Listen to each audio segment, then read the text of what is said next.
friends, and welcome back to my channel. My name is Alicia, and today I'm going through my July wrap-up. I read 10 books in July, and overall it was a pretty good reading month, so let's dive right in. The first book I read in July was Outlawed by Anna North. This follows Ada, who is 17 when she gets married, and then a year later, after not being able to have a kid yet, she runs away and joins this group of outlaws. I had really high hopes for this book, and while I still enjoyed it, I definitely didn't enjoy it as much as I was expecting to. I feel like the writing in this was kind of lackluster for me. I felt like I was being kept at arm's length from what was happening in the story, so I couldn't get fully invested. Also, I feel like Anna North was trying to make a point with this book about feminism, and the point she was trying to make overwhelmed the story, so the story wasn't enjoyable, or as enjoyable as it could have been if Anna North had let the points she was trying to make happen a little bit more naturally instead of making them feel a little bit forced. So overall, this was a fairly middle-of-the-road book for me. I enjoyed it, but it was probably not something I would recommend to most people. The next book I read in July was Amberlough by Lara, Elena, Donnelly. This book is a little bit complicated. There's a lot of moving parts, but we follow three main characters, one of whom is a drug smuggler, one is a covert secret agent, and one is a showgirl. She dances at this burlesque club, and kind of how their lives intertwine as they are trying to navigate some difficult political situations, as an unfair election is happening. There's a lot going on. This book has a really interesting concept, and if you read the synopsis, it'll be a lot better described than what I can tell you, because there's just a lot happening. There's a lot of characters, and there's a lot of political intrigue. So the concept is really good. I found the execution to be a little bit lacking, though. I thought the characters were pretty well written. The issue I mostly had was with the plot. There were multiple times during the book where something would happen and it felt like the story was concluding. Like, the build-up was so intense that it felt like the story was ending, even though I was like halfway through the audiobook. So I'd look at the time and be like, we're having too much wrap up for this part of the story. Like, yes, there's still a lot that needs to be done, but it feels very conclusive. So I did kind of have an issue with that, because I felt like I was getting a lot of not little wrap-ups, a lot of fairly substantial wrapping up of the story, and it made me feel like the story should have ended before it did. I do think Lara, Elena, Donnelly did a good job with the characters and their motivations. Their motivations make a lot of sense for all the things they do. So I did really enjoy that, and I think that was well executed. I did enjoy this book enough that I put a hold on the second audiobook for my library. I don't think I enjoyed it enough that if I had to purchase the second one, I don't think I would. So it's good enough for me to want to read the second one, but not good enough that I would want to pay for the second one. Next up is Cells at Work Volume 3 by Akane Shimizu. This is quickly becoming my favorite manga series. In this, we follow the cells of the human body, mostly a red blood cell and a white blood cell, as they do their cell things, like help the platelets clog up a cut, try to kill an allergy, pollen, and all sorts of fun stuff like that. It's just a really fun story. I also enjoy, there's parts of this where you get descriptions about what the cells do. So like on this first page, it talks about a red blood cell, and it has a little descriptor specifically of what a red blood cell is. So that's kind of fun. And like I said, this is my favorite manga series. Next, I read Fullmetal Alchemist Volume 5 by Hiromu Arakawa. I have watched the anime for this, the original anime, not the Brotherhood one, and loved the anime, so I started reading the manga, and I am really enjoying this story. This is one of my favorite volumes, I think, so far because of Winry, who is one of my favorite characters. I really enjoy Winry. Also, as each volume progresses, things get more serious. So at the end of it, it's kind of like the most serious volume that I've read so far. So there's lots of emotions, not all of them happy emotions when reading this volume. And if you don't know what Fullmetal Alchemist is about, it's about these two brothers who practice alchemy, and one day they try to bring their mom back, and in doing so, one of them loses an arm and a leg, and the other one has his soul transmuted into a body of armor. So they go on a journey to try to get their bodies back. Honestly, so good. So good. That's all. If you haven't read this or haven't watched it, you should, because this story is amazing. Next, I read Before the Coffee Gets Cold by Toshikazu Kawaguchi. This book is about this cafe where if you go in and you sit in a certain chair, you can travel in time. There are rules. You can't leave the seat when you go back in time, and all of these rules. And I'm not 100% sure what to say about this book because I did enjoy it, but not as much as I expected to, which I feel like is a theme with some of the books I've read so far. At least Outlawed as well. I had this kind of the same feeling of it was good, but I've heard so much good stuff about Before the Coffee Gets Cold. I haven't heard anyone talk about it negatively at all. So when I kind of read it, I think there was maybe too high of expectations because I did not like it as much as I wanted to or as I expected to. I did enjoy a lot of the characters, and I liked a lot how the story was woven, how you get like the different people who want to go back in time for different reasons and how it all comes together. I did really enjoy all of that. Again, as I mentioned with Outlawed, I felt kind of disconnected from the writing. This is something that I think can happen with translated works. This was translated. I think this can happen with translated works. Some things maybe get lost in translation, and maybe that's the issue I was having with this book. I also listened to the audiobook of this, and that can impact how much you get into a story. So overall, it was good. I actually would recommend this if you like time travel and you like kind of cozy time travel books, because this book is pretty cozy. It pretty much all takes place in this one cafe. So you get to know the cafe really well, you get to know the regulars really well, and it's just a cozy time travel. So if that sounds interesting to you, I think you will like it. I just didn't like it as much as I was expecting to, and also time travel isn't my favorite trope, so that maybe plays into it a little bit as well. Next, I read A Dark Queen Rises by Ashok K. Banker. This is book 2 to the Burnt Empire saga. And again, what do I say about this book? This series is an epic fantasy series that follows this war that ensues after these two disabled boys are found fit to rule the empire. And then after they are found fit to rule, a young girl is brought up and she's also found fit to rule, but she is dismissed.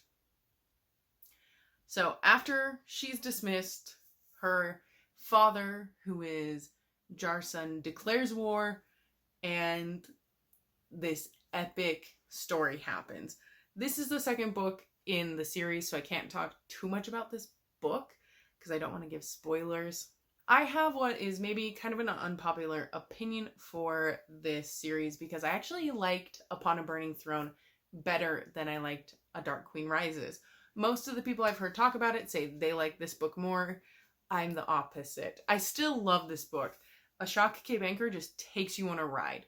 He pulls you in with his writing and you just go, and it's so not fun. Fun isn't the right word, but it's a really good story. And Ashok K. Banker is just really, really gifted as a writer, and he can pull off things in this book that I think a lot of other authors can't do. With all that being said, I can't really tell you what I didn't like about it. I think it's the characters in this book. We don't follow as many of the same characters from the beginning or from the first book, and I really grew to love a lot of the characters in the first book. Not to say I don't like the characters in this one, I just don't feel like I like them quite as much as I liked the characters from the first one. So I think that's where this one falls just the tiniest bit short for me.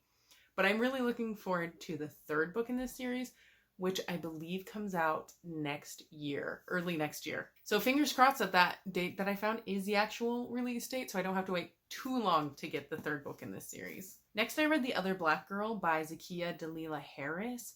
This book follows Nella, who works for a publishing company in New York City, and she is the only Black person working there. Until Hazel comes, and Hazel very quickly becomes the office darling, and Nella starts getting threatening notes left on her desk, and she's trying to figure out who's leaving them and what's going on. When I first started hearing about this book, I didn't realize it was a thriller, but it is a thriller. It will have you on the edge of your seat. It'll get your heart rate up. You will feel agitated. Zakiya does a great job of making you feel the emotions of the characters. And I know that this book is not written for me. These are not experiences that I've had or can relate to on a personal level. But the writing is done so well that even as someone who has not had experiences like that, I can sympathize with these characters in a way that some other authors just can't pull off. So the writing was excellent. The twists and turns, excellent. This book also does talk a lot about race and racism. I cannot speak to those things very well because I've never experienced racism. So go ahead, search for some Own Voices reviews. I will leave a couple linked down below. And that's all I'm going to say. This book was really good. It definitely will make you feel a lot of emotions if you read it, so just be prepared. Next, I read A Closed and Common Orbit by Becky Chambers. This series is my favorite series that I've read so far. I don't think I like this book as much as the first one, and so far these have been the best books I've read this year. They're just so good. I love them so much. Anyway, this book follows some of the characters from the first book after the events of the first book happen. It doesn't follow all of the characters, it's just a few of them, and it is so good, honestly. In the first book, we follow Rosemary as she joins this crew on a tunneling ship, and they get called to do this really big job, and it takes them on this adventure. You meet lots of different aliens, you see lots of different alien culture, as well as a little bit of politics and some commentary on the social justice issues that are happening in this world that parallel the issues we have in our world very well, in my opinion. I think you can already tell that I love this series just so much. This series is close to perfection. I would argue. I have loved it so much, and I haven't heard any negative comments about it, so I'm not the only person who has been loving this. If you like aliens and space travel and living in harmony, this isn't a first encounter, this isn't war with aliens, this is like humans and a bunch of different alien species trying to figure out how to all live in harmony. If you like stories like that, you will love Becky Chambers and the Wayfarer series. It's amazing, and Becky Chambers' writing is very accessible. This would be a great series to start on if you're new to sci-fi, because it doesn't feel hard to get into. There's not a whole lot of science talk. Like, there's not pages and pages of description of things that you need a science degree to understand. It's very accessible and honestly just a great book that is probably going to be one of my favorite books of the year. Next, I read The Miserable Mill by Lemony Snicket. This is the 4th book in the A Series of Unfortunate Events series. This series follows these orphans whose parents died one day, and after they were orphaned, these kids just go from guardian to guardian trying to evade the evil Count Olaf. I read the 3rd book in this series in June, and I didn't like it as much as I was hoping to, but the 4th one was a little bit better. Still not liking it as much as I would have hoped. I loved this series when I was younger. I read it, I think, as they were coming out, or maybe right after they came out, but I was the appropriate age for this series. I was the target audience, and I loved it. So, since I remember loving it so much, I'm trying to reread them. I do think they are getting better as the series progresses, but they're still not living up to the hype that I remember. This book, however, didn't fall into some of the same traps that the 3rd one did, so that was very nice. And yeah, it just is what it is. It's a middle grade book, and it's not the best middle grade I've ever read, but it's still pretty good. Lastly, I read Leviathan Wakes by James S.A. Corey. This book has 2 perspectives. One of them is Jim Holden, and the other one is Detective Miller. Detective Miller is trying to find the daughter of a rich family on Earth who went off into space, and they don't know where she went. And Jim Holden is like the second in command on this ship that transports ice. This ship gets a distress call from another craft, and when they go to find out why and what happened to this other ship, Jim and his crew find a secret and some information that leads to a war. This book took a good 250 pages for me to really get into, and honestly, I found the writing to be kind of bland. I think this is because this is co-authored. James S.A. Corey is the pen name for the 2 authors when they write together. I think it can be difficult to have a good personality come across with a co-authored book, because it's really easy when you're writing alone to have your personality come across, but when you're writing with someone else, you don't want it to be obvious which sections were written by which person. So in some of the co-authored books I've read, they kind of make it a little more bland, so you don't know who wrote what part. I think that's definitely the case for this book. I had a hard time getting into the book, as I mentioned, but also just the writing style never blew me away. It was just kind of whatever the whole time. Also, the end of this book is so wrapped up. Like, I don't feel like I need to read the sequel because this wrapped up so nicely for me. I know there's stuff that needs to be answered in the 2nd and 3rd and 4th and however many books there are out in this series now, but the wrap up of this book makes me almost not care about what happens because it feels so done. Like, the story feels concluded at the end of this book, and there's no cliffhanger or anything that makes me excited to pick up the 2nd one.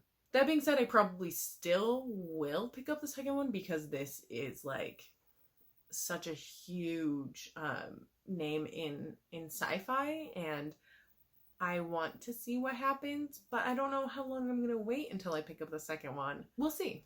Overall, it's a good book. The 2nd half is significantly better than the 1st, I think. Another thing about this book is I actively dislike Detective Miller the whole entire book.